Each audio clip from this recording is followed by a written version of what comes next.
had the cleanest animations anyone had ever seen in a Roblox Battlegrounds game. It was genuinely fascinating. Also the only game I've ever seen lose to itself. I mean, no competition killed it, no rival game stole its players. It just looked in the mirror one day and decided to kill itself. So why? Why did it happen? Number one, the cutscenes. So the things that made Jump Showdown special is also the very same things that murdered it. The cutscenes. Because almost every move had one cutscene, bro. You hit someone, cutscene. They hit you. Cutscene. Someone pops their ultimate, cutscene. One base kit finisher alone was 30 seconds long. Like 30 seconds for a base move in a Battlegrounds game. How? Like, why? How? Why? You know that Battlegrounds games run on momentum, right? So it all happens so very quickly, you can't just wait like that. You jump in, fight, die, respawn, die again, doesn't respawn, go again and die. That's basically the whole thing. Jump Showdown kills that momentum every single time something happened and just made you sit there watching an animation you'd already seen 20 times in like 5 minutes. And after a while, you're not even playing anymore, you're just watching. Nobody opened the Battlegrounds game to watch. Look, the cutscenes were amazing and I have to acknowledge that, but they needed to be cut way shorter than their actual length now, and their length just didn't work the way it was. And then we have the lag. So while you're sitting through your millionth cutscene, the game is also lagging because, dude, of course it is. Every cutscene is a different camera angle, particle effects, explosions, all of it rendering at the same time across an entire server of people fighting at the same time too. So like players were sitting at 150 to 250 ping regularly. In a game where missing a dodge by just one frame makes you lose a fight. At some point it stopped being a skill issue and started just being the game actively working against you. Number 2, the characters got cooked. So yes, another thing that killed Jump Showdown is the character changes. And this is where it actually gets genuinely sad because the characters were one of the best things about Jump Showdown. Unique designs, cool move concepts, real personality. And then the developers just started cooking them one by one for no reason anyone could understand. So like we have the prime example, Gojo. Gojo specifically got absolutely shafted. Nerf after nerf after nerf after nerf, while other problems in the game went completely untouched. Moves removed, mechanics stripped out, replaced with things that barely did any damage and contributed nothing to actual gameplay.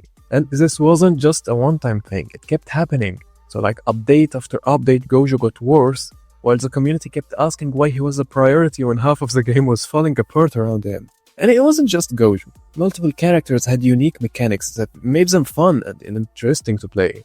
Those unique mechanics gave them identity and personality. And those same mechanics were also quietly removed with no real explanation. So you'd log in after an update and something that made your character worth playing was just gone.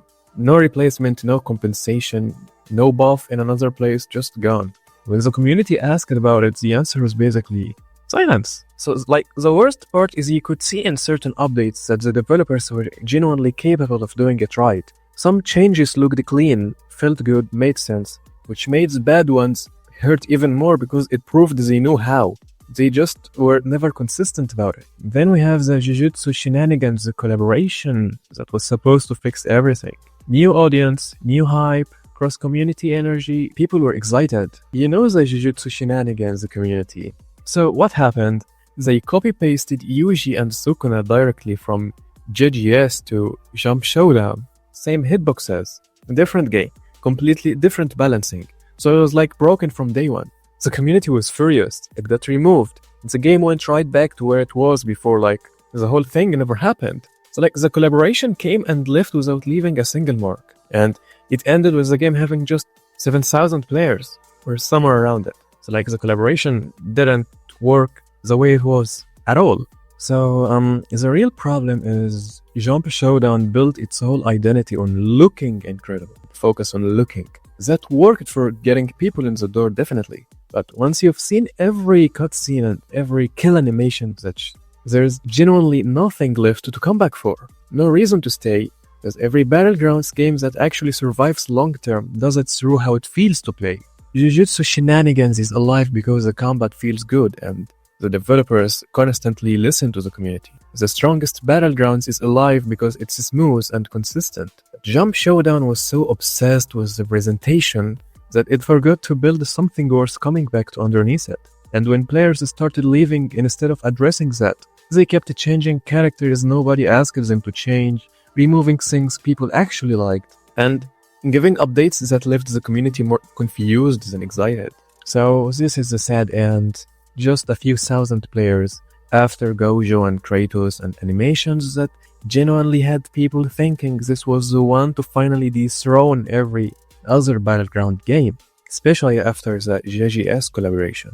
It was never a bad game, it just never figured out how to be a good one for longer than a few weeks. And in a genre where 10 other Battleground options are just one click away, because there's like millions of Battleground games. That's basically a death sentence, bro. Okay, bye.